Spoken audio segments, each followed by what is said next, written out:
So what exactly is a balanced diet? Well, dictionary.com's definition is a diet consisting of the proper quantities and portions of food needed to maintain health or growth. It sounds like a great way to eat, yet how do we know what is the right balance for us? A sedentary 50-year-old man is going to need a different balance of food and nutrients than a 20-year-old athlete. To make it easy, we need to break it down as simply as possible, still allowing as much room for personal taste and preferences as we can. As an older guy, when we want to lose weight, usually it's not just because we want to look better, but we want to feel and be healthier too. There are a lot of health benefits to eating fruits and vegetables. For example, potassium. It's found in foods like potatoes, spinach, broccoli, and artichokes. Potassium can help to maintain healthy blood pressure. Antioxidants are also found in fruits and vegetables. Diets high in antioxidants may reduce the risk of heart disease and certain cancers. Fiber from fruits and vegetables helps to reduce blood cholesterol levels, may lower the risk of heart disease, and is a key to losing weight by helping us feel full longer with fewer calories.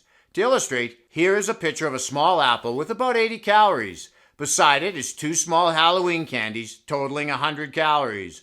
On the other side is 100 calories of chips. The apple has more food volume and will digest slower, helping us feel full longer. For a very basic, balanced diet plan, you should aim to have at least half of each meal being fruits and vegetables. Try a wide variety of types.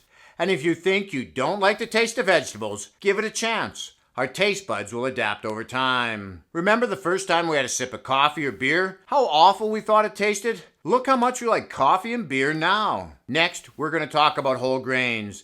As a guy who first started to learn about nutrition when the paleo diet was all the rage, this is something I used to avoid. But now I see where it has a place in our diet. Whole grains are super nutritious, high in B vitamins including niacin, thiamine, and folate. Lots of minerals like zinc, iron, and magnesium. They have been shown to lower your risk of heart disease, stroke, type 2 diabetes, and obesity. The main reason it helps with weight loss is the same as with fruits and veggies. They have a high fiber content.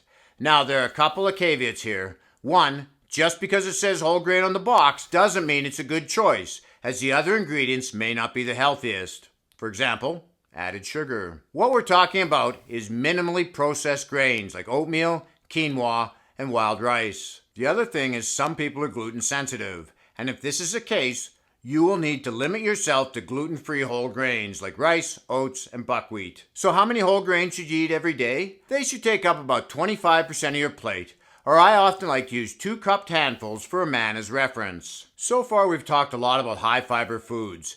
If you're not used to eating a lot of fiber, you might want to add these foods in slowly to give your body some time to adjust to the change. Protein reduces hunger hormones, which improves satiety, causing us to eat less. Protein also protects us from muscle loss while losing weight, and as we get older, muscle wasting becomes an even greater concern. The amount of protein you need will depend primarily on how active you are, and as we age, our ability to absorb protein diminishes. So my typical recommendation is to have at least 1 palm-sized portion at every meal.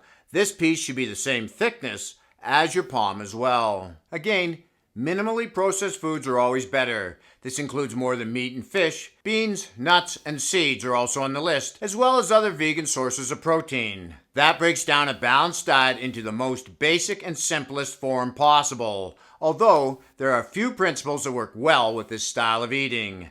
The first one is to eat slower and enjoy the taste of your food. We haven't talked about seasonings, but use them as they greatly add to the enjoyment. Then stop when you start to feel satisfied, not full. Feeling full means you ate too much. And interestingly enough, calories aren't what makes you feel full. Watch this video next to find out how to feel full with fewer calories and keep working out while having fun. This is Lawrence from Fit and 50. We'll talk to you again in the next one.